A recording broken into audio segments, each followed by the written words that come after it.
नमस्कार, मैं डॉक्टर शिशिर उपाध्याय। सवाल तो पूछेंगे, मैं आज एक बड़ा सवाल हम लोग चर्चा करते हैं जो प्रदेश में आम जनता सोचती है और आम जनता के सवाल जनता के बीच आते हैं। लंबे समय से मध्य प्रदेश में ये आरोप लगाया जाता है कि कांग्रेस को तोड़ने का काम भारतीय जनता पार्टी करती है, लेकिन आज जब हमने लोगों के बीच में चर्चा की, पूछा, तो उनका कहना था कि कांग्रेस के कारण टूटती है, आपसी नेताओं की जो लड़ाई है उसके कारण टूटती नजर आती है। और अब फिर एक जो इसके पहले एक टूट हो चुकी है और एक फिर बदलाव की और फिर कुछ अंदर चल रहा है। वो प्रभारी जो जिम्मेदार सचिव बनाए गए हैं, प्रभारी जिलों के प्रभारी बनाए हैं, उसका विवाद इतना आगे बढ़ता चला गया।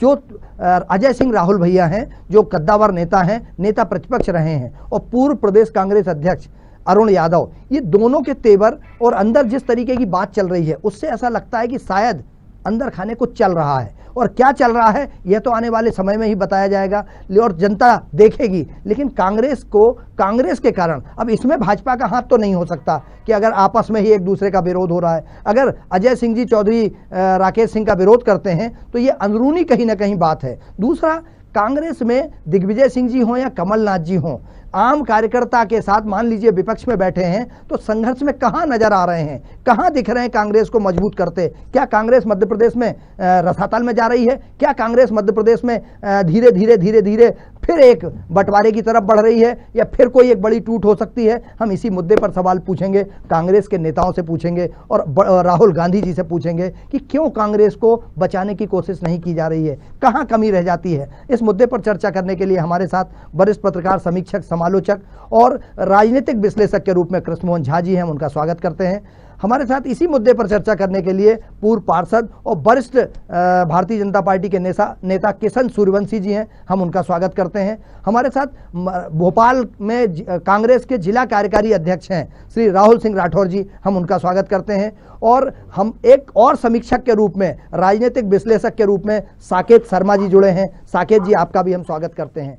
और पहला सवाल हम कृष्णमोहन झा जी की तरफ से उनसे जानना चाहते हैं। कृष्णमोहन जी, पिछले 1.5-2 महीने में जो परिस्थिति चल रही है, जो हालात चल रहे हैं, उसमें किस दिशा में आपको नजर आता है? चूंकि आप काफी दूर तक की स्थितियों को भांपते हैं और लिखते हैं लगातार, तो क्या आपको समझ में आ रहा है कि कांग्रेस में ये अंदरूनी जो चोट शुरू हुई है ये कहां तक जाएगी और क्या वजह हो सकती है? देखिए शिशिर जी, जो आपने आज मुद्दा उठाया है ये बड़ा महत्वपूर्ण मुद्दा है। आप देखिए जिस ढंग से 2020 में कांग्रेस सत्तासीन थी और जिस ढंग से टूट हुई, और केवल वजह थी अहंकार की। जब आप और हम सब जब बात करते हैं, जो लोग टूट करके बीजेपी में शामिल हुए हैं, तो उनका यही मत है कि हमारी बात सुनी नहीं जा रही थी। तो कहीं ना कहीं सत्ता और संगठन के बीच में समन्वय का बहुत जबरदस्त अभाव था। इवन आप सत्ता और संगठन की बात तो छोड़ दीजिए, मुख्यमंत्री और उनके मंत्रिमंडल के सहयोगियों के बीच में चर्चा नहीं हो पाती थी, उनके बीच में एक मध्यस्थ हुआ करता था। तो ऐसी स्थिति में एक पूरा माहौल, आप जो सोचिए कि 15 साल बाद कांग्रेस को एक अवसर मिला था जो अपनी अच्छी स्थिति कर सकती थी। जैसा हम पड़ोसी राज्य में देखते हैं कि वहाँ पे एक सरकार बड़े स्मूथली काम कर रही है। तो कहीं ना कहीं मध्य प्रदेश में एक बदलाव के बाद एक उम्मीद थी कि कांग्रेस जो है, जो 14 साल का वनवास हम कहते हैं, लेकिन 15 साल के वनवास के बाद सत्ता पे आई थी और कार्यकर्ताओं में एक भारी उत्साह दिखाई दिया था, और जिस उत्साह से लवरेज होकर वो काम कर रहे थे, तो उनका उत्साह सरकार गिरने के बाद कम हुआ है। और सरकार गिरने की वजह भी जो थी वो गिनी चुनी थी, उसमें लोगों का अहम था, और अहम मुख्य रूप से प्रदेश के तत्कालीन मुख्यमंत्री को लेकर के था कि मुख्यमंत्री सब कार्यकर्ताओं से बात नहीं कर रहे हैं, नेताओं से बात नहीं कर रहे हैं। और उसके बाद जो स्थिति लगातार बिगड़ती गई, आपने देखा होगा कि लगातार लोग कांग्रेस छोड़ करके जाते गए, बीजेपी का दामन थामते गए। तो कांग्रेस खुद अपने आप कमज़ोर हो रही है। यानी ये आरोप लगातार हम देखते हैं कि कांग्रेसी लगाते हैं कि साहब वो जो है हमारे लोगों को ले गए। तो आपका घर इतना कमज़ोर क्यों है? आपके घर में आप अपने को सहेज से क्यों नहीं रख पा रहे हैं कि जो लोग आपके घर में सेंध लगा रहे हैं? तो यही स्थिति आप देखिए कि लंबे समय से हम देख रहे हैं कि अरुण यादव की छटपटाहट देखने को मिल रही है। जिस ढंग से अभी अजय सिंह ने विंध्य को लेकर के जो स्टेटमेंट दिया और एक बवाल मचा पूरे प्रदेश में और देश में। तो रही बात कांग्रेस की, तो कांग्रेस हमेशा छत्रपों में बटी रही है। आज़ादी के बाद से यदि हम देखते आए हैं तो चाहे विंध्य की बात हो तो अर्जुन सिंह और श्रीनिवास तिवारी के हाथ में रही है, छत्तीसगढ़ की बात करते हैं तो शुक्ला बंधुओं के हाथ में रही है, महाकौशल की बात करते हैं तो कमलनाथ जी के हाथ में रही है, और ग्वालियर और चंबल की बात करते हैं तो सिंधिया जी के हाथ में रही है। तो इस प्रकार जो एक समीकरण रहा है, कहीं ना कहीं अलग अलग जो है छत्रप इसके रहे हैं, लेकिन आपस में समन्वय रहता था। लेकिन अब जो सबसे बड़ी खामी जो देखने को मिल रही है, कांग्रेस में समन्वय का अभाव है और ऐसा समन्वय करता नहीं दिख रहा है और कोई संगठन करता नहीं दिख रहा है जो इन सबको लेके चले। आप देखते हैं कि कमलनाथ जी प्रदेश अध्यक्ष भी हैं, नेता प्रतिपक्ष भी हैं, लेकिन इसके बावजूद जो आपने कोरोना काल में देखा होगा, कोरोना काल में यदि आप देखते हैं तो कांग्रेस की उपस्थिति दिखी नहीं, कांग्रेस का कोई नेता ऐसा जमीन में नहीं दिखाई दिया।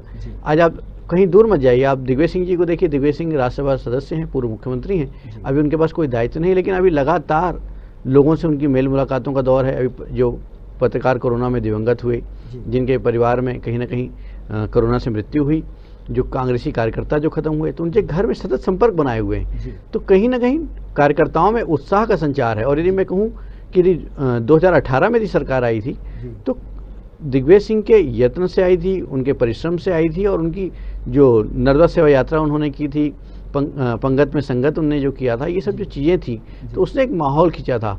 जो कांग्रेस बटी हुई थी उसको एक करने का पूरा प्रयास था, और कमलनाथ कहीं ना कहीं उसको सहेज के रखने में असफल रहे हैं। दूसरी बात कृष्ण मोहन जी, एक बात और सामने आती है, आपने एक पंगत में संगत बहुत अच्छी बात कही, और उस नर्मदा पट्टी पे जहाँ जहाँ दिग्विजय सिंह जी की यात्रा निकली थी, चाहे जबलपुर क्षेत्र हो, चाहे मंडला क्षेत्र हो, चाहे उससे आगे बढ़ते चले जाएं, तो वहाँ कांग्रेस को भारी संख्या में विधायकों की जीत मिली है, और ये उनके प्रयास थे।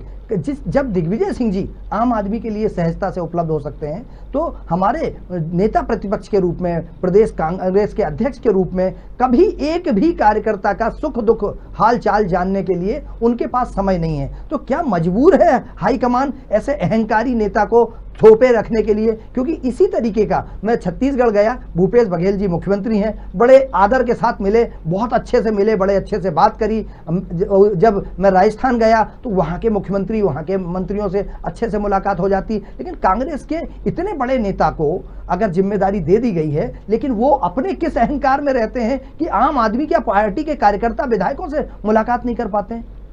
देखिए शिशिर जी, आपने बहुत अच्छा प्रश्न किया है। अहंकार की बात नहीं, कमलनाथ जी का कद वास्तव में कांग्रेस में सर्वोच्च है। 1980 में जब पहली बार वो सांसद बने थे, तब वो किसी राज्य के मुख्यमंत्री और केंद्रीय मंत्री बनाने की हैसियत रखते थे।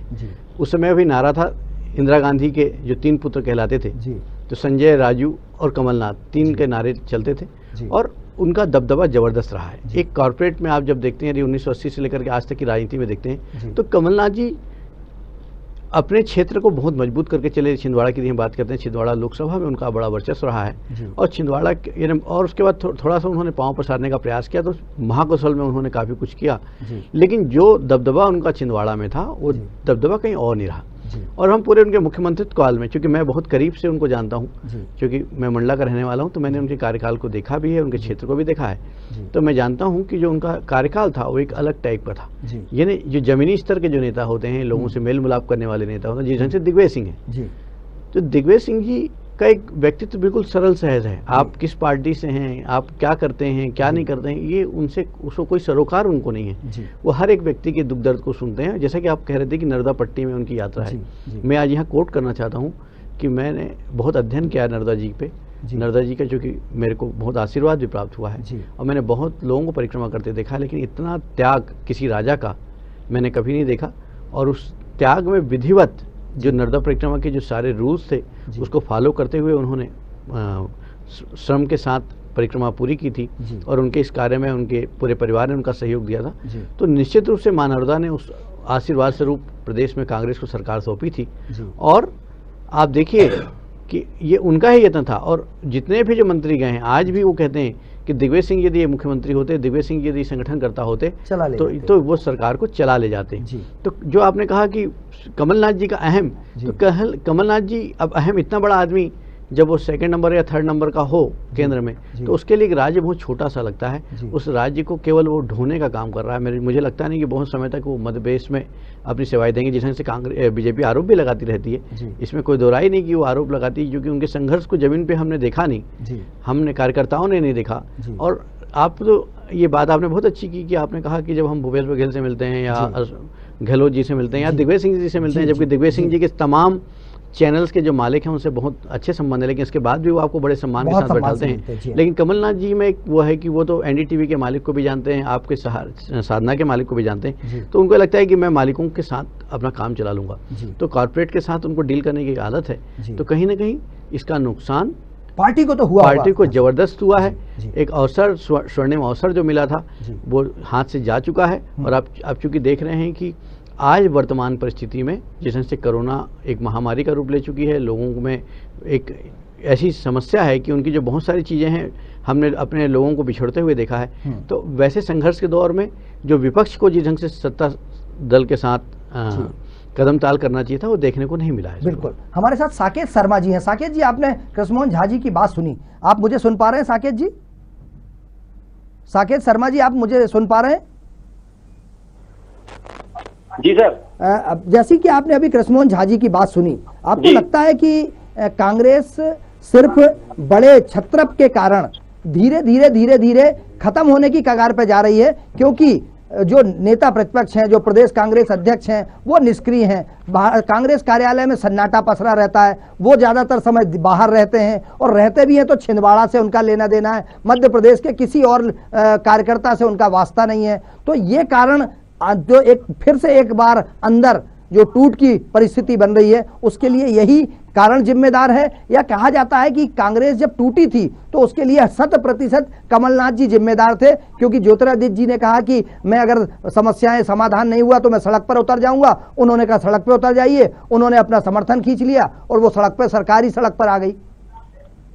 हाँ सर, मेरा ये कहना है जी कि राजगढ़ मतलब कांग्रेस जो है जी, वो एक्चुअल में क्या बड़े बड़े नेताओं का गुट है, कोई एक पार्टी नहीं है, कोई एक विचारधारा नहीं है जी। जब बड़े बड़े नेताओं का अहम टकराता है जी, जब बड़े बड़े नेताओं का जब उनका अहम टकराता है तो ऐसी परिस्थितियां डेवलप होती हैं। वो कांग्रेस कहीं ना कहीं एक गांधी परिवार के आसपास सिमटी हुई है, कई लोग आए कई लोग गए, पर उनकी कोई पर्टिकुलर विचारधारा नहीं है। कांग्रेस पार्टी को कोई जोड़ने वाला कोई ऐसा व्यक्ति नहीं है। मध्य प्रदेश में ऐसा ही हुआ।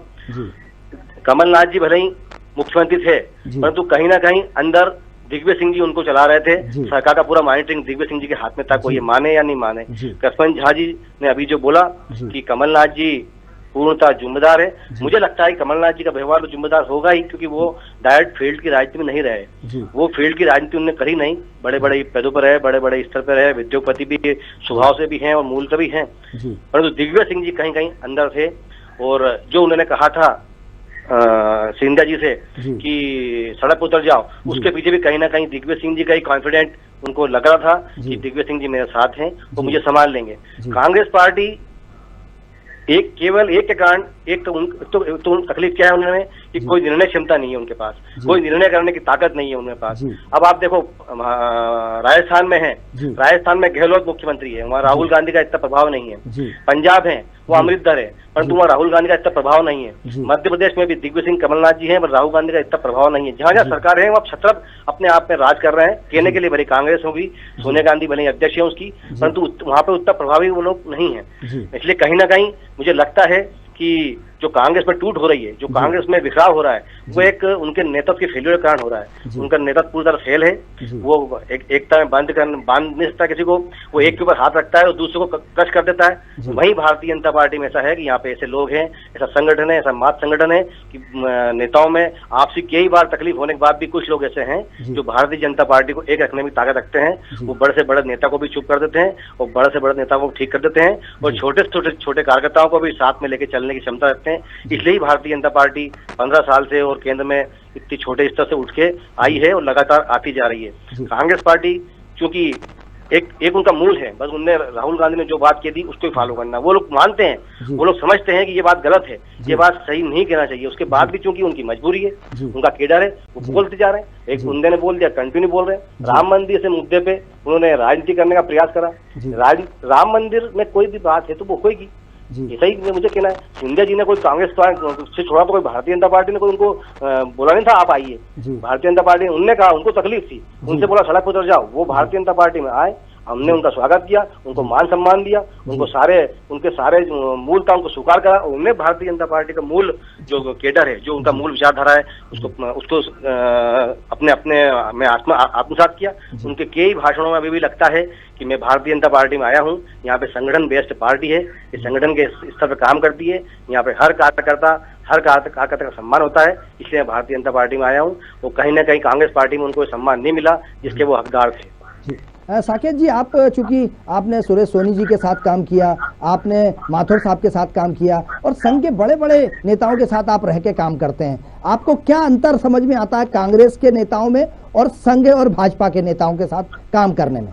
सर, एक तो मैं कर दूं, मैं उनके साथ काम नहीं किया, मैं उनके साथ रहा हूं। वो उनका वो तो इतने बड़े स्तर पे लोग हैं, हम तो बहुत छोटे कार्यकर्ता रहे हैं, बहुत छोटे जगह पे हमने काम किया है, परंतु वो इतने बड़े स्तर पे हम तो उनकी मात्र छत्र छाया हमारे पर बनी रहे, तो हमको बहुत गौरवान्वित हैं। उनमें काम क्या है था, छोटे छोटे कार्यकर्ताओं में पूछते हैं और तेरा क्या हाल है और तुझे क्या हो रहा है, ऐसी कोई बात कांग्रेस पार्टी में कभी मिलती ही नहीं है। लोग जाते तो नहीं मिलते हैं कांग्रेस पार्टी वाले, और यहाँ पे भारतीय जनता पार्टी में या संघ में या मूल संगठन में घर में आते हैं, कोई गमी हो जाती है तो कोई कहता नहीं है कि गमी हो गई है, खुद सोचना लेते हैं। कौन कौन शहर में कोई बड़ा नेता आता है भारतीय जनता पार्टी का या हमारे मूल संगठन का, तो पूछता है यहाँ किस किस की कमी हुई है। एक साल में आते हैं तो 20 लोग यदि परिवार के या उनके आत्मीय मिलने वाले शांत हुए होंगे तो उनके घर बैठने जाते हैं, उनके घर में आत्मीय संपर्क पूछते हैं, परिवार से पूछते हैं तेरे परिवार को क्या तकलीफ है, तेरे परिवार कोई बात तो नहीं है, मेरे लायक सहयोग करना। कोई सहयोग मांगता भी नहीं है, देता भी नहीं है और मांगता भी नहीं है, देने में तैयार रहते हैं इसलिए, परंतु उसके बाद भी जाते हैं, पूछते हैं। जब ऐसा पूछते हैं तो लगता है कि एक अपना मातृत्व, एक अपना पारिवारिक एक गार्जियन कोई हम पे आशीर्वाद देने हमको आया है। ये बहुत बड़ी कमी कांग्रेस पार्टी में है और यही भारतीय जनता पार्टी की मूल ताकत है। ये भारतीय जनता पार्टी की इतनी स्ट्रेंथ है कि हम बहुत छोटे से छोटे स्तर से उठ के बड़े स्तर पे आए हैं और भगवान कभी ऐसा नहीं करे, कोई तकलीफ भी आएगी ना तो हम बहुत ताकत से लड़े। अभी ब्यावरा में रायगढ़ रहने वाला हूँ मैं, ब्यावरा में इतनी बड़ी घटना आई, हमको कांग्रेस पार्टी के निर्देश पे तत्कालीन कलेक्टर ने बहुत जबरदस्त अत्याचार किया, पर पूरी भारतीय जनता पार्टी 50 अंतर्गत होने के बाद भी पूरी भारतीय जनता पार्टी बहुत ताकत से लगी रही, बहुत ताकत से उस लड़ाई लड़ा। और मैं समझता हूं कि कांग्रेस पार्टी सरकार जो है ये कहीं ना कहीं ब्यावरा का उसमें बहुत बड़ा रोल है। ब्यावरा ही का कारण लगा कि कांग्रेस पार्टी को जाना चाहिए और उसी कारण कांग्रेस पार्टी बहुत बड़ा एक लगा कि कांग्रेस पार्टी से गई हो। जी चलिए, मैं किशन सूर्यवंशी जी, आप मुझे सुन पा रहे हैं? किशन जी, आपने अभी साकेत शर्मा जी की बात सुनी, श्री कृष्ण मोहन झा जी की बात सुनी, आपको क्या लगता है कि कांग्रेस में जो टूट हो रही है, कांग्रेस में जो फ्रैक्शंस हो रहे हैं, एक मजबूत विपक्ष प्रदेश में होना बहुत जरूरी है, लेकिन मजबूत की जगह मजबूर नजर आता है कहीं ना कहीं कार्यकर्ताओं की नजर में कि ये सत्ताधारी दल की कमियों को बताने की जगह अभी एक उज्जैन की एक नेत्री हैं, उनका नाम नहीं लेना उचित है, उन्होंने अपने ही नेता अजय सिंह से ये सवाल पूछा था कि वो कमलनाथ से सवाल क्यों पूछ रहे हैं, वो सवाल शिवराज जी से क्यों नहीं पूछते हैं, और बहुत सारे आरोप लगाए थे उन्होंने अजय भैया पे, अजय सिंह राहुल जी पे। तो क्या लगता है आपको कि आपस में ही फूट चल रही है, आपस में ही मारामारी चल रही है और भारतीय जनता पार्टी को कुछ करने की जरूरत नहीं है, कांग्रेस अपने आप में ही खत्म हो रही है? स्थिति ऐसा है कि भारतीय जनता पार्टी की अपनी कार्य पद्धति है और उस कार्य पद्धति के आधार पर संगठन अपना काम कर रहा है। अभी आप देखिए कि कोरोना काल में भी सेवा ही संगठन ये इतना बड़ा अभियान चलाया है, तो भारतीय जनता पार्टी के काम करने का तरीका अलग है और कांग्रेस का काम करने का तरीका अलग है। कांग्रेस में पहले दिन से ही गुटबाजी और नेता बेस्ड संगठन है और कांग्रेस कुल मिलाकर के नेता आधारित दल है, ये कहें तो अतिशयोक्ति नहीं होगी, उनका नेता ही सब कुछ है और भारतीय जनता पार्टी का बेसिक सिद्धांत है कि हमारी विचारधारा ही सब कुछ है। तो ये बेसिक अंतर है इन दोनों के अंदर। आप देखेंगे कि लंबे समय से केंद्र में भी इनका कोई राष्ट्रीय अध्यक्ष तय नहीं हो पा रहा है। राहुल गांधी हटते हैं तो सोनिया गांधी बनती है, सोनिया गांधी हटती तो राहुल गांधी बनते हैं, जबकि पूरा संगठन एक विचारधारा का पूरा पैरालाइसिस हो गया हो जिस संगठन के अंदर, तो स्वाभाविक रूप से कांग्रेस में अब वो सब चीजें नहीं रह गई है। और मुझे लगता है कि जब महात्मा गांधी ने उस समय कहा था कि कांग्रेस अब समाप्त कर देना चाहिए, वो बहुत ही सोच समझ के उन्होंने कहा था और अब कांग्रेस स्वतः ही समाप्त हो रही है आपसी गुटबाजी के कारण। कोई सोच नहीं है, कोई समझ नहीं है। आज कांग्रेस की जहां जिन जिन राज्यों में सरकार है वहां भी उनका परफॉर्मेंस देख लीजिए, जनता की नाराजगी देख लीजिए। आप मध्य प्रदेश में विपक्ष के रूप में कांग्रेस को भूमिका अदा करना चाहिए, हम भी चाहते हैं कि चार अगर बातें हमसे गलती से भी छूटती हैं तो विपक्ष को बताना चाहिए, ये धर्म है राजनीति का भी और विपक्ष का भी। पर आप देखिए कि कांग्रेस में वो स्थिति नहीं है और भारतीय जनता पार्टी तो बिल्कुल मुझे लगता है कि पहले दिन से ये कोशिश में रहती कि हम समाज के लिए बेहतर से बेहतर क्या कर सकें। कांग्रेस में चाहे अजय सिंह जी हो मध्य प्रदेश के अंदर, चाहे कमलनाथ जी हो, चाहे दिग्विजय सिंह जी हो, ये देखिए कि आप दिग्विजय सिंह जी के भाई ने भी कांग्रेस का विरोध किया है, सरकार रहते हुए किया, कमलनाथ जी का किया है, उनको मजबूर मुख्यमंत्री बताया था, उस समय कमजोर मुख्यमंत्री बताया था। आप देखेंगे दिग्विजय सिंह जी ने भी सारे मंत्रियों को उस समय पत्र लिखे थे कि मुझे आपसे मिलने का समय दीजिए। अजय सिंह राहुल भैया लगातार कह चुके हैं कि मुझे इग्नोर किया जा रहा है। प्रदेश अध्यक्ष अरुण यादव भी कहा रहा है कि कांग्रेस में मेरा कोई उपयोग ही नहीं है। तो ये आप देखिए कि जब कमलनाथ जी भी कारपोरेट स्टाइल में कांग्रेस को चला रहे हैं और बाकी को उनको ऐसा लगता है कि सारे मेरे एम्प्लॉई हैं या मेरे सीईओ हैं, ये मुझे रिपोर्ट करेंगे, तो कांग्रेस का ये हासिल तो होना ही है। आज कांग्रेस भारतीय जनता पार्टी से सबक अगर ले सकती है तो वो ये ले सकती है कि केडर विचारधारा के आधार पर कोई संगठन वर्ल्ड का लार्जेस्ट पॉलिटिकल पार्टी कैसे बन सकती है, इस पर उनको अध्ययन करना चाहिए। बिल्कुल। किशन जी, एक चीज और सामने आती है कि मध्य प्रदेश में चूंकि लंबे समय से एक ही व्यक्ति मुख्यमंत्री, एक ही व्यक्ति प्रदेश अध्यक्ष, बाद में वही नेता प्रतिपक्ष और वही प्रदेश अध्यक्ष, सारे पदों पर एक ही व्यक्ति है। अभी आपकी एक कार्यकारिणी घोषित हुई है भारतीय जनता पार्टी की प्रदेश की कार्यकारिणी, जिसमें 300 के आसपास कार्य समिति के सदस्य बना दिए गए, और कांग्रेस में प्रदेश अध्यक्ष और नेता ऐसा नहीं लगता कि वन मैन आर्मी टाइप का चल रहा है, एक तरफ सिर्फ कमलनाथ जी हैं और उसके अलावा कांग्रेस में कोई नहीं है, तो कार्यकर्ता हतोत्साहित हो रहे होंगे। मैं ये सवाल चूंकि बाद में राहुल राठौर जी के पास आऊंगा, लेकिन आप बता क्या ये भी एक कमी का कारण है? कार्यकर्ता घर बैठा हुआ है, उसको ऊर्जा ही नहीं मिलती है। देखिए, कार्यकर्ता कांग्रेस में अब बचे ही नहीं है जी। अब नेताओं के पट्टे बचे हुए कांग्रेस के अंदर भी, वो भी चंद। अब आप देखेंगे कि कांग्रेस के अंदर नेताओं में जब इस तरह से खींचतान होती है तो कार्यकर्ता भी स्वाभाविक रूप से उसका मनोबल गिरता है, और कांग्रेस में अब वो स्थिति है जी। अब आप कल्पना कर सकते हैं कि जब बड़े नेता खुलेआम इस प्रकार से लड़ाई लड़ रहे हों तो संगठन में कहाँ संगठन भाव बचा होगा? वो तो है ही नहीं है, पहले दिन से कांग्रेस के अंदर नहीं है जी। और कांग्रेस अपने स्वयं के कर्मों से समाप्त हो रही है जी, जो कि उनके अपनी गुटबाजी का प्रमुख कारण है जी। चलिए, मैं कांग्रेस के नेता भोपाल जिले के कार्यकारी अध्यक्ष राहुल सिंह राठौर जी के पास। राहुल जी, आपने तीनों मित्रों की बात सुनी, तीनों ने अब कांग्रेस में जो समस्या है उसमें कांग्रेस दोषी है, उसमें और किसी दल का हाथ नहीं है। और क्या आपको लगता है कि कार्यकर्ता उपेक्षित है? राहुल जी, नहीं, मैं आदरणीय डॉक्टर शिशिर उपाध्याय जी आपसे एक बात ही कहना चाहता हूँ कि कार्यकर्ता कैसे उपेक्षित होगा? कांग्रेस का कार्यकर्ता तो वो कार्यकर्ता भारतीय जनता पार्टी के लोग तो उनके पैरों की धूल नहीं है।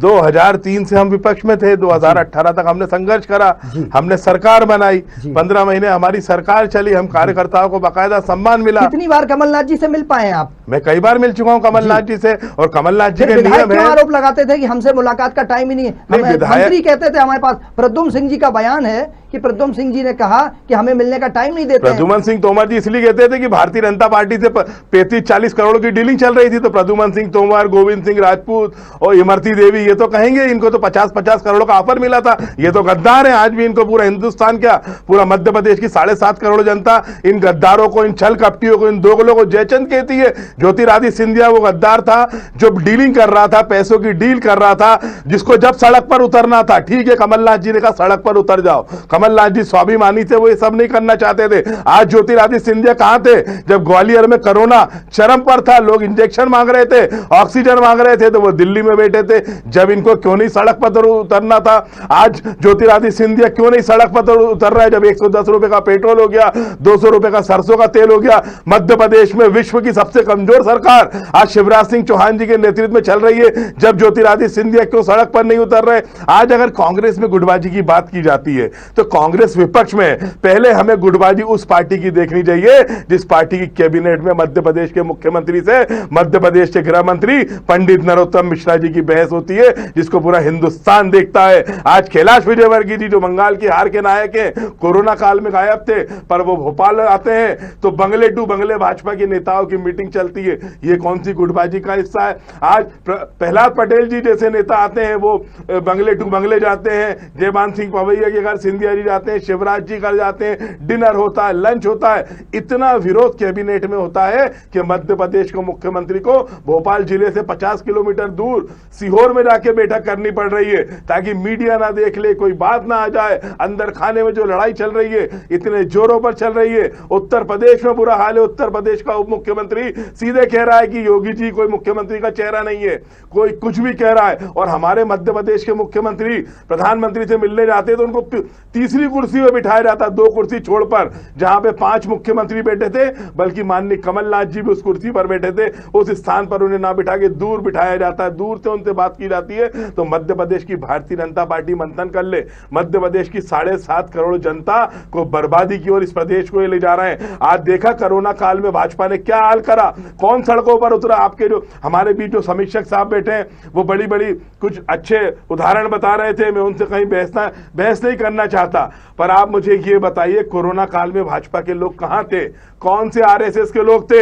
अगर इंदौर में कोई काम कर रहा था तो संजय शुक्ला थे, जिनको इंदौर की जनता सोनू सूद कहने लग गई।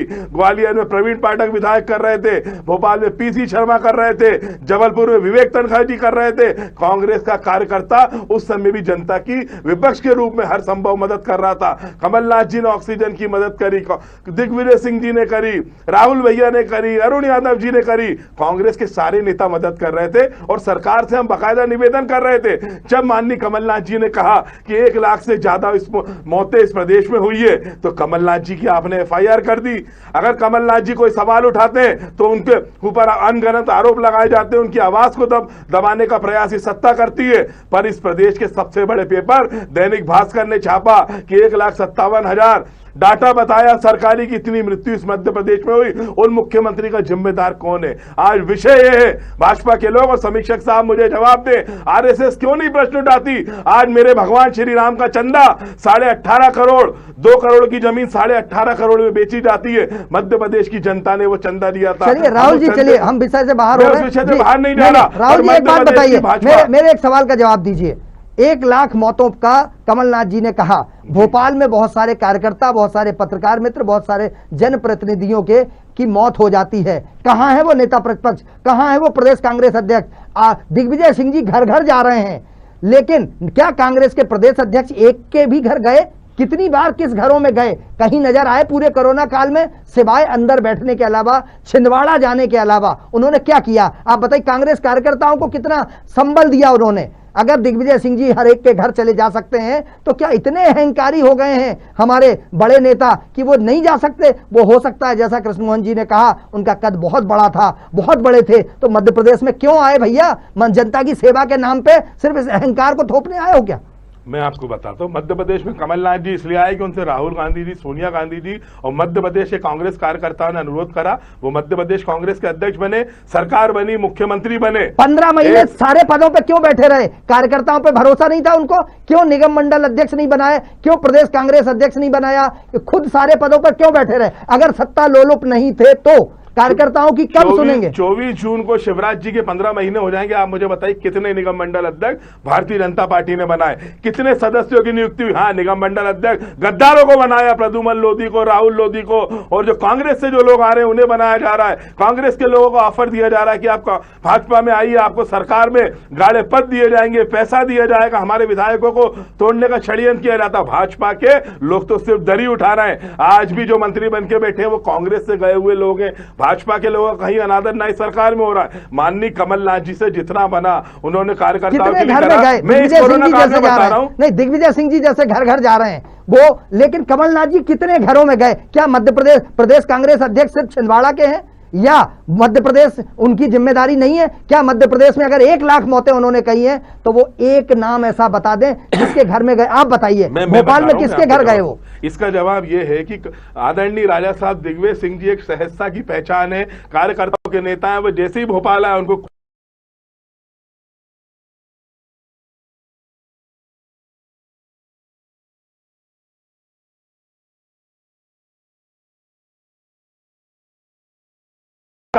कार्यकर्ता की जानकारी दे रहे हैं, वो उसके आ रहे हैं। माननीय कमलनाथ जी पिछले कुछ दिनों से मेदांता में एडमिट है। भोपाल लॉक्ड था, भोपाल में लॉकडाउन चल रहा था, उस समय कमलनाथ जी कहीं भी नहीं जा सकते थे।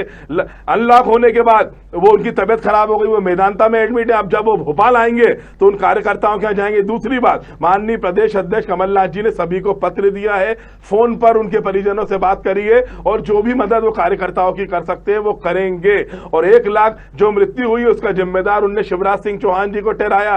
कांग्रेस के कार्यकर्ता आज क्या कर रहे हैं? मुद्दा यह नहीं, आज मुद्दा यह है कि भारतीय जनता पार्टी की जो गुटबाजी चरम पर है, जिसके कारण इस प्रदेश की जनता को चला गया, धोखे से, दोगलाई से, गद्दारी से सरकार बना ली। आदरणीय वरिष्ठ पत्रकार झा कृष्ण मोहन जी ने एक बात कही कि आदरणीय दिग्विजय सिंह जी ने जितनी मेहनत से नर्मदा मैया की परिक्रमा करी थी, उन सब जगह पे हमें विजयश्री मिली। और हमारे सभी नेता आज कहीं ना कहीं कार्यकर्ताओं के बीच जा रहे हैं। मैं तो आपको ये बताना चाहूंगा भाजपा के विधायक कितने अपेक्षित है। कल मैं विधानसभा गया था, मुझे आदरणीय अजय विश्नोई जी दिखे तो मैंने उनको बधाई दी कि साहब आपके ट्वीट बहुत अच्छे आते हैं, तो वो प्रसन्न हो गए। ऐसे कई उदाहरण, भाजपा के लोग आज इस सरकार से अपने आप को अपेक्षित मेहनत इतनी बुरी तरह अपेक्षित मान रहे हैं। वो साफ कह रहे हैं कि अजय सिंह जी को बधाई दी कि नहीं दी? उन्होंने भी बहुत कहा है कि बिंद और कमलनाथ जी के खिलाफ बोला है, उनको भी बधाई दी आपने? अजय सिंह जी, राहुल भैया, माननीय राहुल भैया हमारे बहुत वरिष्ठ नेता हैं। जब हम विपक्ष में थे उन्होंने बहुत संघर्ष करा, नेता प्रतिपक्ष रहे। और आदरणीय राहुल भैया तो वो कमलनाथ से क्यों संतुष्ट नहीं है? चलिए मैं फिर से आऊंगा राहुल जी आपके पास, मैं कृष्ण झा जी के पास मैं आ रहा हूं आपके पास। 30 सेकंड का। आदरणीय राहुल भैया ने खुद कुछ 3 दिन पहले ट्वीट करा कि मेरा कोई भी कार्यकर्ता किसी भी नेता माननीय के खिलाफ कोई भी अपशब्द नहीं कहेगा। कमलनाथ जी हमारे नेता है, राहुल गांधी जी हमारे नेता है, दिग्विजय सिंह जी हमारे नेता है। तो कांग्रेस तो वो पार्टी है। और वो तो ये कह रहे हैं कि हमसे पूछा ही नहीं गया बिंद के मामले में, जो बिंद के सबसे दिग्गज नेता हैं उनसे पूछा ही नहीं गया। खैर कृष्णमोहन जी के पास आता हूं। कृष्णमोहन जी, आपने अभी राहुल जी की बात सुनी, आपने 2 और सम्मानीय लोगों की बात सुनी। आपको क्या लगता है कि ये टूट में सबसे महत्वपूर्ण क्या ऐसा करे कांग्रेस कि कार्यकर्ता, मैं देखता हूं कि कार्यकर्ता इतना निराश है। 15 साल के संघर्ष के बाद वो सत्ता में आया था और फिर अहंकारों की लड़ाई में सरकार सत्ता से बाहर हो गई, कांग्रेस सत्ता से बाहर हो गई, और आज भी जो कांग्रेस का हश्र है उससे बहुत दुखी है कार्यकर्ता। राहुल जी का उत्साह देखकर के मुझे बड़ा अच्छा लगा, जिस उत्साह के साथ उन्होंने अपनी बात रखी और कमलनाथ जी को जिस ढंग से उन्हें प्रस्तुत किया। निश्चित रूप से कमलनाथ जी सर्वमान्य नेता हैं कांग्रेस के और बहुत बड़े नेता हैं। उनकी गिनती मैंने पहले भी कही है कि सर्व स्वीकार्यता है उनकी, सारे दलों में उनको स्वीकारे जाते हैं। तो निश्चित रूप से उन पर सवाल उठना, क्योंकि अब एक उम्र भी हो चुकी है उनकी, और उनके सामने आज जो अजय सिंह जी हैं, अरुण यादव जी हैं, ये तमाम नए नेता हैं और काफ़ी ऊर्जावान भी हैं। तो मेन जो समस्या जो आ रही है वो ये है कि कांग्रेस नेतृत्वहीन है। चाहे हम राष्ट्रीय स्तर पे बात करें, प्रादेशिक स्तर की बात करें, कार्यकर्ता तब चलता है जब कोई आपकी योजना होती है, कोई कार्यक्रम होता है, कार्यक्रम से कार्यकर्ता सक्रिय होता है। तो आपको कार्यक्रम लेकर के आना पड़ेगा, कार्यकर्ताओं को मजबूत करना पड़ेगा। आप देखिए कि एक समय जो नियुक्तियों की बात थी, इस तरह की नियुक्तियां हुई, फिर नियुक्तियां कैंसिल हुई। तो कहीं ना कहीं जो नियुक्त हुआ था भारी उत्साह के साथ आया था, लेकिन उसको हटा दिया गया तो उसमें उत्साह जो उसका कम हुआ, हतोत्साहित हुआ। तो ये तमाम तरह की चीज़ें जो हैं वो कांग्रेस को कमज़ोर कर रही हैं।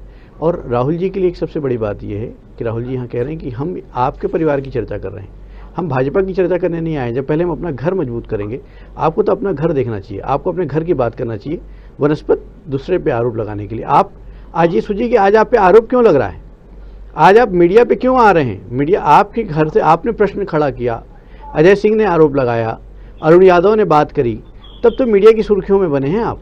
आज लोग चर्चा इसीलिए कर रहे हैं। तो कहीं ना कहीं मेरे को लगता है कि कमलनाथ जी बहुत जिम्मेदार व्यक्ति हैं, बहुत अनुभवी व्यक्ति हैं। तो और जिस ढंग से आज हम देख रहे हैं कि दिग्विजय सिंह हर कार्यकर्ता की बात सुन रहे हैं, तो कहीं ना कहीं मेरे को लगता है कि अनुसरण नहीं करना चाहिए, लेकिन अपने अनुभव से उनको सबको साथ लेकर के चलना चाहिए। और जो टकराहट हमने देखी, आज ही मैंने राजस्थान पे लिखा एक आर्टिकल मैंने तैयार किया है, उसमें मैंने ये देखा कि जो हाल मध्य प्रदेश में हुआ था कमोवेश वैसे ही राजस्थान में हो रहा है। ये बात अलग है कि वहाँ पे गहलोत ने अपनी युक्ति से सरकार को बचा लिया है और वहाँ पे पायलट कमज़ोर हुए हैं, लेकिन आप देखिए कि जो वहाँ की स्थिति भी ये बनी है कि कभी भी मध्य प्रदेश जैसा हाल वहाँ बन सकता है, वहाँ पे भी मध्य प्रदेश की स्थिति निर्मित हो सकती है।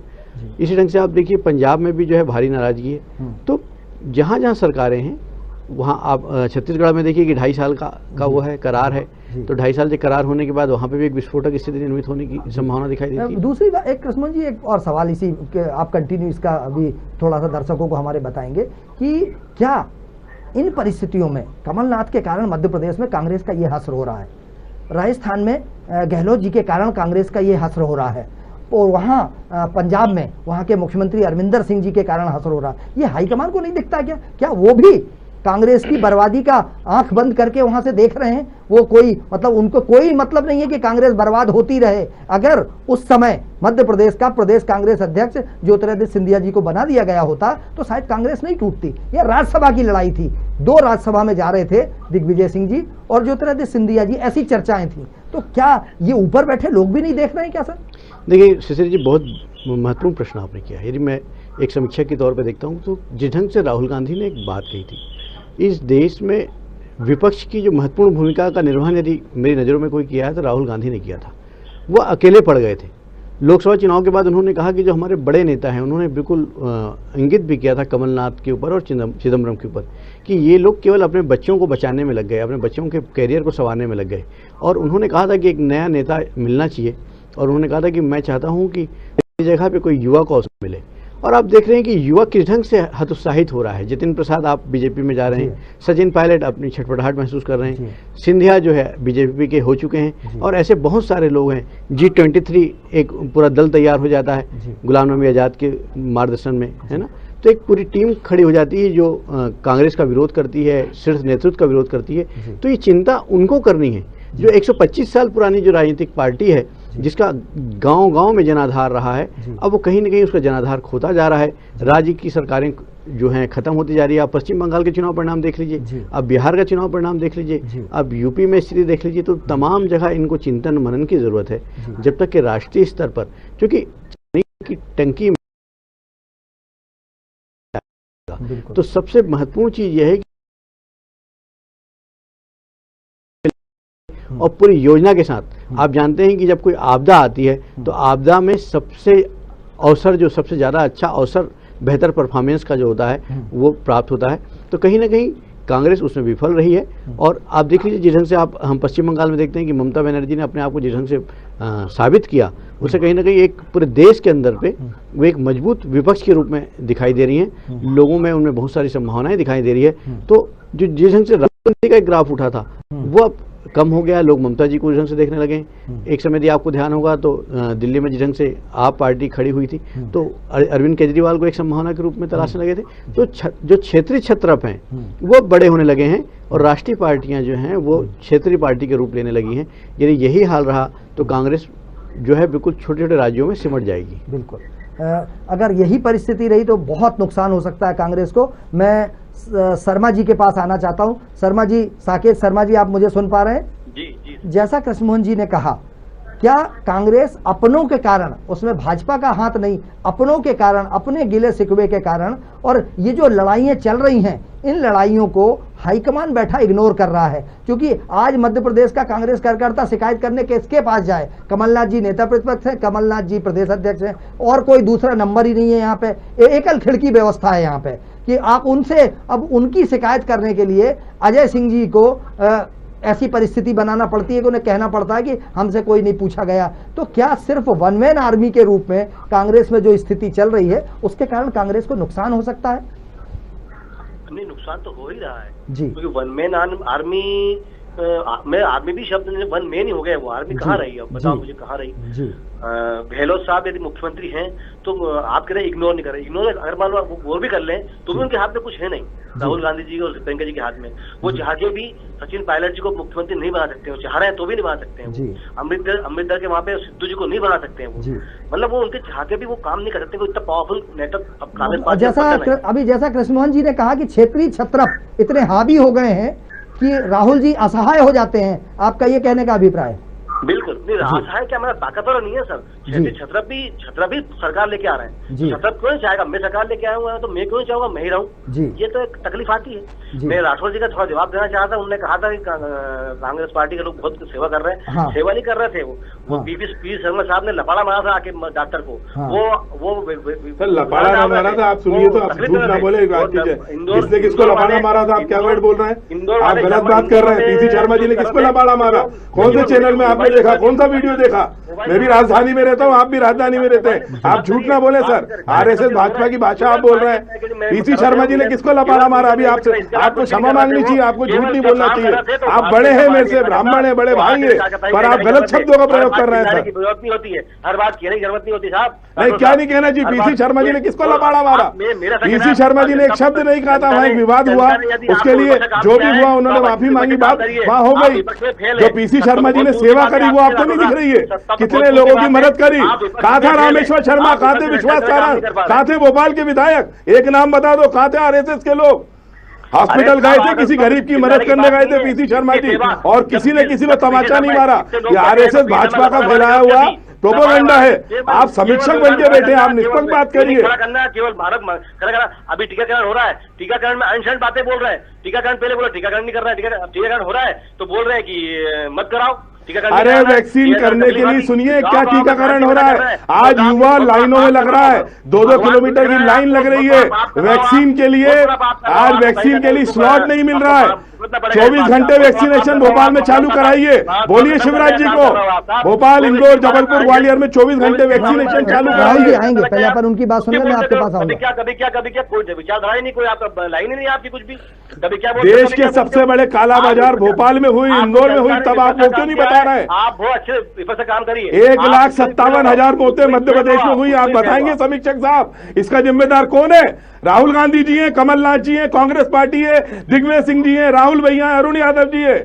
आप बताइए। दैनिक भास्कर कह रहा है, मैं नहीं कह रहा हूं, इस बात का प्लीज आप जवाब दीजिए। ये सरकार थोड़ी लेके आएगी साहब, ये तो मानव पूरे विश्व की संपत्ति। उन शहीदों को आप नमन करेंगे नहीं करेंगे? देश के प्रधानमंत्री ने श्रद्धांजलि दी, लाखों लोगों की जान, मध्य प्रदेश के मुख्यमंत्री ने श्रद्धांजलि, लाखों लोगों की जान जाएगी, और मध्य प्रदेश के मुख्यमंत्री क्या करेंगे? भारतीय जनता पार्टी आरएसएस सेवा करेगी। ये बात सही है कि सुन तो लो आप अरोड़ा साहब, बात सुनो आप। जो कैजुअलिटी हुई है वो भी नहीं होना चाहिए, मैं जिम्मेदार होने के कारण कह रहा हूँ, जो कैजुअलिटी हुई है वो नहीं होना चाहिए थी, परंतु इसमें कहीं किसी का दोष नहीं है। वो ठीक है, तकलीफ आई थी, तकलीफ आ गई है, और बहुत जल्दी तकलीफ खत्म भी होने वाली है। हम वापस से पुराने उसमें आ रहे हैं। भारतीय जनता पार्टी, नरेंद्र मोदी, शिवराज सिंह जी के नेतृत्व में काम करने वाले हैं, और आपको विपक्ष का काम दिया है, आप बहुत अच्छे विपक्ष का काम करिए, बहुत अच्छे से करिए। अरे वो तो उत्तर प्रदेश की जनता बताएगी। गंगा मैया में बहती लाशों और चंदा चोरों का हिसाब तो उत्तर प्रदेश की जनता मार्च में करने जा रही है। अजय सिंह जी, राहुल साहब, डबल फिगर में नहीं आएगी उत्तर प्रदेश में भाजपा। योगी आदित्यनाथ जी बताएंगे नरेंद्र मोदी को, आज जो गुटबाजी यूपी में चल रही है, गंगा मैया में जो बहती हुई लाशें और राम मंदिर की जो चंदा चोरी करी है ना, ये 2 कारण रहेंगे यूपी में भाजपा की हार के। हाँ साहब, यूपी में आप 5 सीट पे ले आओ ना, बहुत बड़ी बात समझना। अगर उत्तर प्रदेश में 5 सीट पे कांग्रेस पार्टी बजाए ना तो आप, अरे भाजपा का फिगर बताओ, डबल फिगर में नहीं जाएगी। वापस सरकार भारतीय जनता पार्टी का, भारतीय जनता पार्टी की सरकार देश में अब कहीं नहीं बनेगी, और 2024 में इस पार्टी के नाम लेने वाले लोग नहीं रहेंगे। ये पार्टी का अंत नजदीक आ गया है। भगवान श्री राम और गंगा मैया बताएंगे कि इस पार्टी ने जो ये मौतों का तांडव मेरे देश में हुआ, इसके जिम्मेदार नरेंद्र मोदी, भारतीय जनता पार्टी और मध्य प्रदेश में शिवराज सिंह चौहान है। आप ये क्यों नहीं कहते? आप समीक्षक बन के बैठे, 1 लाख से ज्यादा मौतें मेरे देश में हुई, इसका जिम्मेदार कौन? साकेत जी, 30% वोट, जवाबदारी उनकी। अरे आप राजनीति की बात मत करिए, अभी भी कोरोना चल रहा है। कोरोना का जिम्मेदार कौन? ऑक्सीजन नहीं मिली, इसका जिम्मेदार कौन? इंजेक्शन नहीं मिले, इसके जिम्मेदार कौन? शिवराज सिंह चौहान, नरोत्तम मिश्रा इस प्रदेश के गृह मंत्री बंगाल में प्रचार कर रहे थे। राहुल जी, साकेत जी, मैं अब साधना की तरफ से और राहुल जी जैसा कह रहे हैं कि अगर यहाँ मौतें होती हैं 1,57,000 मौतों का जैसा आप फिगर बता रहे हैं, अगर इसके लिए शिवराज सिंह चौहान जी जिम्मेदार हैं तो कई लाख मौतें ऐसा आंकड़े बताते हैं कि छुपाया गया था। बहुत सारी मौतें छत्तीसगढ़ में होती हैं और बहुत सारी मौतें राजस्थान में होती हैं, बहुत सारी मौतें पंजाब में होती हैं। तो क्या उसके मुख्यमंत्री ये स्वीकार करेंगे कि उसके मुख्यमंत्री 100% जिम्मेदार थे? नहीं सर, मुख्यमंत्री सबसे जिम्मेदार कहीं किसी मामले में नहीं होता है, क्योंकि ये कलेक्टिव लीडरशिप होती है, मंत्रिमंडल होता है, सरकार होती है, पूरी पार्टी होती है, पूरा प्रशासन होता है, 50 तरह की व्यवस्थाएं होती है। एक पेंडेमिक आया था, एक तकलीफ आई थी, उसके बारे में अब ज्यादा क्या बात करें, तकलीफ आई थी, तकलीफ भुगती अपन सबने। अब तकलीफ की राजनीति केवल कांग्रेस पार्टी कर रही है, सेवा तो कुछ भी नहीं कर रही है, केवल राजनीति के अलावा कुछ भी नहीं कर रही है, अपनी राजनीति कर रही है। और मैं कह रहा हूँ जनता भी ये समझ रही है। अरे सेवा नहीं कर रहे तो चंदा तो नहीं खा रहे राम जी का। जनता चलिए राम जी का चंदा खाने वाले हमें मत बताओ, सेवा हम देश को आजाद कराने वाले लोग हैं। जी मैं किशन जी के पास आऊंगा, फिर राहुल जी के पास आऊंगा। किशन जी, आपने सुनी बात अभी तीनों लोगों की, इसमें श्री कृष्णमोहन झा जी ने जिस तरीके से बताया कि ऊपर बैठे लोगों की भी कहीं ना कहीं छत्रप जो है पूरे देश में, जो कांग्रेस के छत्रप है, उनके कारण राहुल गांधी और सोनिया गांधी असहाय नजर आते हैं और कार्यकर्ता पता उसको मतलब उसका उत्साह खत्म हो गया है। क्या करे, वो तो राहुल सिंह राठौर जैसे लोग हैं जो विषम परिस्थिति में भी भोपाल में अध्यक्ष के रूप में काम कर रहे हैं और जुटे रहते हैं। तारीफ कर रहा हूं इनकी। जी जी किशन जी, आप सुन पा रहे हैं किशन जी मुझे? किशन सूर्यवंशी जी, आप मुझे सुन पा रहे हैं? चलिए मैं राहुल जी के पास आता हूं, हो सकता है उनसे संपर्क नहीं हो पा रहा हो। राहुल जी, जैसा अभी साकेत जी ने कहा, भारतीय जनता पार्टी हो या कांग्रेस हो, कार्यकर्ता उसकी रीढ़ होता है, ताकत होता है, और कार्यकर्ता की अगर उपेक्षा होने लगती है, मैं फिर वो दोहराऊंगा नहीं सवाल, लेकिन आप ये स्वीकार करते हैं कि कांग्रेस में कार्यकर्ता की जबरदस्त उपेक्षा हुई। जब कमलनाथ जी मुख्यमंत्री थे तो मंत्री विधायक आरोप लगाते थे कि मिलने का टाइम नहीं है उनके पास। आज वो कितनी बार कितने कार्यकर्ताओं से मिलते हैं, क्योंकि कार्यकर्ता तो आज भी बहुत दुखी है। नहीं, मैं इस बात को तो बिल्कुल नहीं स्वीकार करता, क्योंकि जब हमारी सरकार भी थी तो मुझ जैसे छोटे कार्यकर्ताओं को भी कभी कमलनाथ जी से या आदरणीय राजा साहब दिग्विजय सिंह जी से मिलने की कभी कोई समस्या नहीं हुई। मैं तो वो सौभाग्यशाली व्यक्ति हूँ, मेरा जब पुत्र का जन्म हुआ उसके नामकरण में आदरणीय राजा साहब आए, कई मंत्री आए, माननीय कमलनाथ जी ने बधाई दी। ऐसे मेरे जैसे कई युवाओं के घर आदरणीय राजा साहब सहित आदरणीय कमलनाथ जी ने बधाई दी, मंत्रियों ने दी, आदरणीय जयवर्धन सिंह जी ने दी, अन्य मंत्रियों ने दी। तो कहीं हमें किसी प्रेम की कमी नहीं हुई। मैं तो वल्लभ भवन की सीढ़ियां मेरी विधायक क्यों छोड़ के चले जाते हैं? फिर विधायक तो सत्ता में थे ना, सत्ता में तो मंत्री के रूप में काम कर रहे थे, क्यों छोड़ के चले गए अगर उनकी सुनवाई नहीं हो रही थी? राहुल राठौर को इतना स्नेह मिलता था तो सिसोदिया जी को स्नेह क्यों नहीं मिला? डॉक्टर गोविंद सिंह जी को क्यों स्नेह नहीं मिला? अजय सिंह जी को स्नेह क्यों नहीं मिल रहा है? अजय सिंह जी का कहना है कि मुझसे नहीं पूछते इस बिंद के क्षेत्र में। नहीं, मुझे ये नहीं पता कि माननीय अजय सिंह जी ने जो कहा उसके बाद उनने कमलनाथ जी के प्रति अपनी आस्था भी जताई, राहुल गांधी जी के प्रति। और राहुल भैया और अरुण यादव जी वो नायक हैं। मैं स्वीकार करता हूं कि 2014 में वो दोनों आए और उन्होंने 4.5 साल मुझ जैसे और कांग्रेस के सैकड़ों हजारों लाखों कार्यकर्ता के कंधे से कंधा मिलाकर मध्य प्रदेश में भारतीय जनता पार्टी की शिवराज सिंह चौहान की सरकार के खिलाफ संघर्ष करा। और इस सरकार बनाने में आदरणीय कमलनाथ जी, आदरणीय श्री दिग्विजय सिंह जी ने नर्मदा मैया की पैदल 3,500 किलोमीटर की परिक्रमा करी। समन्वय समिति के अध्यक्ष के रूप में कई विधानसभा में उन्होंने जो कार्य करा रहे थे, भोपाल में ही जो दक्षिण विधानसभा में उन्होंने कैंडिडेट को बैठाया, इंदौर में बैठाया, जब पूरे प्रदेश की 230 विधानसभा में उन्होंने सबसे बात करी। आदरणीय राहुल भैया, आदरणीय अरुण यादव जी एवं हमारे सभी नेताओं ने मिलकर चुनाव कमलनाथ जी के नेतृत्व में, राहुल गांधी जी के नेतृत्व में लड़ा और हमारी सरकार बनी। और क्या होता है, कार्यकर्ता अपेक्षित हर पार्टी का होता है, चाहे कांग्रेस का हो चाहे भाजपा का हो। एक बात बताइए ना, अगर इन सब ने मेहनत की थी तो हाईकमान आंख पे पट्टी बांधे था कि हेलीकॉप्टर से कमलनाथ जी को आखिरी टाइम पे लाके थोप दिया कि आप प्रदेश अध्यक्ष और आपके नेतृत्व में चुनाव होगा? ऐसा क्यों किया? दिग्विजय सिंह को क्यों आगे नहीं रखा? राहुल सिंह को क्यों आगे नहीं रखा? और पिछले 2 चुनावों से ज्योतिरादित्य सिंधिया स्टार प्रचारक के रूप में काम कर रहे थे, 18 का चुनाव हो या 13 का चुनाव हो, तो ज्योतिरादित्य से कौन सी बुराई थी ऐसी? माननीय कमलनाथ जी मध्य प्रदेश की कार्यकर्ताओं की आवाज पर राहुल गांधी जी ने जिम्मेदारी सौंपी और आदरणीय राजा साहब दिग्विजय सिंह जी का, आदरणीय कृष्णमोहन झा जी भी इस बात को मानेंगे कि एक स्टेटमेंट था विधानसभा चुनाव के पूर्व कि मैं मध्य प्रदेश के मुख्यमंत्री की रेस में नहीं हूं। ये उनने पहले ही क्लियर कर दिया था और उनने कोई पद नहीं लिया। सीधे समन्वय समिति के अध्यक्ष वो कई साल बने और एक एक कार्यकर्ताओं को उन्होंने अप्रिशिएट करा, सबसे बात करके सरकार बनाई। ज्योतिरादित्य सिंधिया तो 2008 में भी कांग्रेस का चेहरा थे, तब हम क्यों नहीं जीते चंबल क्षेत्र में। 2013 में उन्हें चुनाव अभियान समिति का अध्यक्ष सिंधिया को बनाया, तब वहां कितनी सीटें आई ये मुझसे ज्यादा पूरे आप सबको पता है। 2018 में माइके लाल वाला माहौल था, एक विरोध था ग्वालियर चंबल में, वो विधायक जो इनसे जुड़े हुए समर्थक थे वो आए, लेकिन उस समय तक समस्या यह थी कि एनएसयूआई का एक ब्लॉक अध्यक्ष भी सिंधिया जी की मर्जी से बनता था। कांग्रेस ने उन्हें सब कुछ दिया, सर आंखों पे रखा, राष्ट्रीय महासचिव बनाया। जो सिंधिया कांग्रेस में राष्ट्रीय महासचिव था वो भाजपा में एक विशेष आमंत्रित सदस्य बन के रह गया। जितने मंत्री उनके कांग्रेस में थे उतने भाजपा में बने, 2-4 ज्यादा बने, बस वो चाहते तो उन्हें कांग्रेस में ही बनाया जाता। कांग्रेस में लोकतंत्र होता है। राज्यसभा का सदस्य नहीं बना पाए, प्रदेश अध्यक्ष नहीं बना पाए, तो कैसे बना देते आप उनको? कैसे राज्यसभा का सदस्य, कैसे वो झूठ बोलते हैं सिंधिया जी। उस समय तक 114 विधायक हमारे थे, 7 निर्दलीयों का हमें समर्थन था। भूरिया जी के जीतने के बाद हम 115 हो गए, 122 समर्थन कमलनाथ जी के पास था और एक राज्यसभा सदस्य बनने, 2 के लिए 116 सीटें हमें चाहिए, 58 चाहिए थी। तो आदरणीय राजा साहब श्री दिग्विजय सिंह जी और ज्योतिरादित्य सिंधिया दोनों ही राज्यसभा के सदस्य बड़े आराम से बन जाते, पर उनकी तो डील पहले ही हो चुकी थी नरेंद्र मोदी, अमित शाह और भाजपा के लोगों से, पहले ही सौदा हो चुका था। ये तो सिर्फ ड्रामा करा गया। राज्यसभा चुनाव आया, सूर्यवंशी जी आप मुझे सुन पा रहे हैं? राज्यसभा चुनाव आते उन्हें प्रोपोगंडा करा, अपने गद्दार विधायकों को खरीदा, 18 विधायकों को लेके वो क्यों बेंगलोर के रिसॉर्ट में गए और उन विधायकों का इस्तीफा लेके क्यों नरोत्तम मिश्रा जी और अन्य भाजपा के नेता तत्कालीन विधानसभा अध्यक्ष से मिले। ये पूरी बहुत दिन की प्लानिंग थी। गद्दारों ने पैसों के दम पर कांग्रेस की सरकार गिरा दी, लेकिन हमें कोई फर्क नहीं पड़ा। राकेश शर्मा जी और सूर्यवंशी जी मैं बता दूं, हम तो 15 साल विपक्ष में थे, 15 महीने सरकार आई, हमें कोई फर्क नहीं पड़ रहा। हम तो विपक्ष की लड़ाई लड़ना जानते हैं और फिर लड़ेंगे और 2023 में 200 सीटें मध्य प्रदेश में कांग्रेस जीतेगी और फिर से कांग्रेस की सरकार बनेगी, कांग्रेस के मुख्यमंत्री बनेंगे। हम तो इस जज्बे के साथ काम कर रहे हैं, क्योंकि हमें दलाली नहीं करनी, व्यापक घोटाला नहीं करना, ई टेंडरिंग घोटाला नहीं करना। हमें कमलनाथ जी अगर रहेंगे तो कैसे कार्यकर्ता एक्टिव हो पाएगा? क्योंकि कार्यकर्ता तो निराश पड़ा है। हम आखिरी, हमारे पास समय की कमी है, आखिरी में कृष्णमोहन झा जी के पास आ रहे हैं। कृष्णमोहन जी, अभी उपचुनाव है, दमोह उपचुनाव जीतने के बाद कांग्रेस में बहुत ऊर्जा आई है, लेकिन ये जो नया ताजा विवाद है, क्योंकि बुंदेलखंड क्षेत्र से लेकर झाबुआ 3 विधानसभा क्षेत्रों में असमय वहां के माननीय विधायक की मृत्यु हो गई है, तो उसके कारण पद खाली हैं और उन पर चुनाव होगा। आपको लगता है इस फूट का नुकसान कांग्रेस को होगा?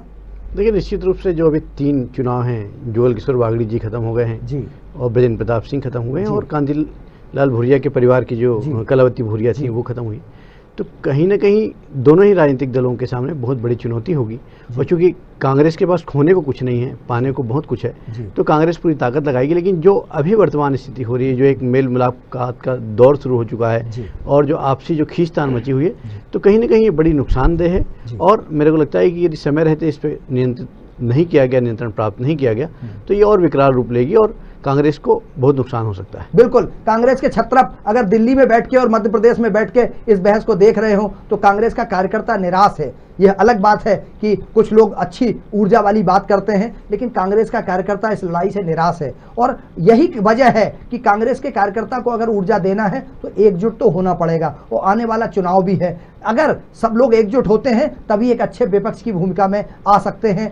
कोशिश होना चाहिए कि अहंकार दूर करके सब लोग एक दूसरे से मिलें, एक दूसरे से बात करें, ताकि एक अच्छा विपक्ष मध्य प्रदेश को मिला है और वो मिले मजबूत विपक्ष के रूप में। लेकिन हालांकि जमीनी हकीकत कुछ और होती है, क्योंकि जैसा कृष्णमोहन जी ने कहा कि छत्रपों के रूप में क्षेत्रीय छत्रप बटे हुए हैं। बिंद का नेता कोई और है, मालवा का नेता कोई और है, बुंदेलखंड का नेता कोई और है, सब अलग अलग जगह के नेता हैं। और कार्यकर्ता, साकेत शर्मा जी ने एक बात बहुत अच्छी कही थी और किशन सूर्यवंशी जी ने भी उस बात को आगे बढ़ाया था कि कांग्रेस में कार्यकर्ता कम बचे हैं, नेता बहुत हो गए हैं, और नेता जहां बहुत हो जाते हैं वहां ऐसी समस्या तो आती है। साधना न्यूज़ पर इस तरीके की चर्चाएं हमेशा चलती रहती हैं। हम जनता से का सवाल पार्टी के नेताओं और सरकार के पास लेके जाते हैं। हमारी कोशिश रहती है कि हम ऐसे मुद्दों पर चर्चा करें जो जनता के बीच में चर्चा में हैं। हमारे साथ इस मुद्दे पर चर्चा करने के लिए वरिष्ठ पत्रकार श्री कृष्णमोहन झा जी जुड़े, आपका बहुत बहुत धन्यवाद। हमारे साथ कांग्रेस के कार्यकारी अध्यक्ष राहुल सिंह राठौर जुड़े, आपका बहुत बहुत धन्यवाद। इसी मुद्दे पर वरिष्ठ समीक्षक के रूप में श्री साकेत शर्मा जी जुड़े, आपका बहुत बहुत धन्यवाद। और भारतीय जनता पार्टी के पार्षद और जोनल अधिकारी के रूप में काम कर चुके भाजपा के वरिष्ठ नेता किशन सूर्यवंशी जी जुड़े, आपका बहुत बहुत धन्यवाद। साधना न्यूज पर खबरों का सिलसिला जारी रहेगा। कोशिश कीजिए कि हर ऐसी कोशिश आपकी होना चाहिए कि हर खबर पर आपकी नज़र बनी रहे और हम आपके बीच आते रहेंगे। रोज 5:30 से सवाल तो पूछेंगे 6:30 बजे तक। एक और अपील करना चाहते हैं हम कि हमेशा मास्क लगाएं, सोशल डिस्टेंसिंग का पालन करें। बाजार खुल गए हैं, बहुत अच्छी बात है, रोजगार शुरू हो जाएगा, लेकिन कोरोना कहीं गया नहीं है और भयावह स्थिति में ना आ जाए, इसलिए हमेशा सोशल डिस्टेंसिंग का पालन करें और मास्क लगाए रखें। मुझे अनुमति दीजिए, नमस्कार।